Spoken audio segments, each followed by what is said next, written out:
Bishop Byron Link, thank you for being here with me today. Thank you for having me. President Nelson has passed away. What was your reaction when you saw the news?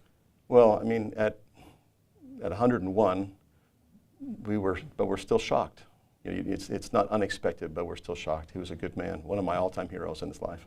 One of your all-time heroes? Absolutely. What makes you say that?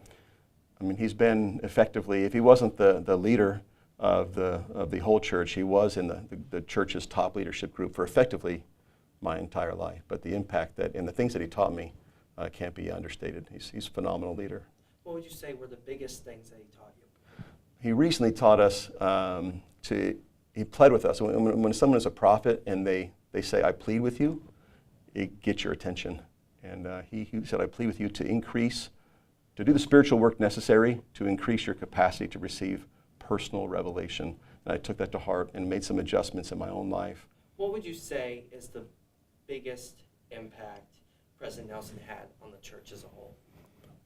Two things. He was wonderful at, he built and announced temples at an unprecedented pace.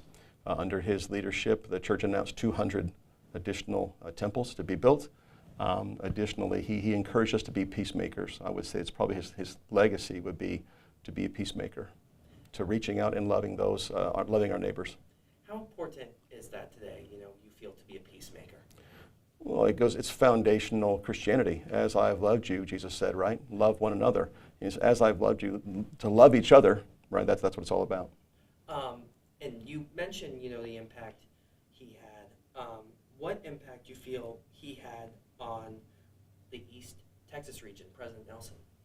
Well, again, we've got wonderful members of our church here in East Texas, and he's been a beloved leader. His message of being peacemakers, building bridges, and building temples, following Jesus Christ, that resonates with all the members that we have here in East Texas.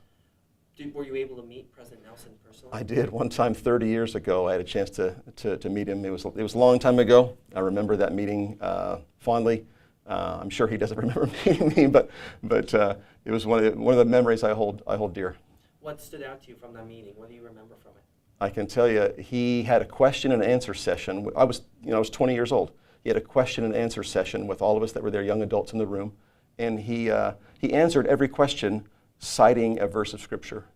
And he would quote the Scripture along with the person that was reading it, but he never once cracked the book. He had them all memorized. And so what I found was, and we all stood there just stunned. After the third or fourth question, we realized he has them all memorized. And at 100 years old, he's reading Scriptures, and he's cracking the book. He's opening the book, and he's reading from the Scriptures. He's highlighting verses to learn more deeply about Jesus Christ. And as somebody from with his accomplishment and his ability to have that kind of a memory, finds the need to open the Scripture and read from it to learn about Jesus Christ, how much more need have I to do the same thing? What would be your message to the East Texas community at this time, as many mourn the death of President Nelson?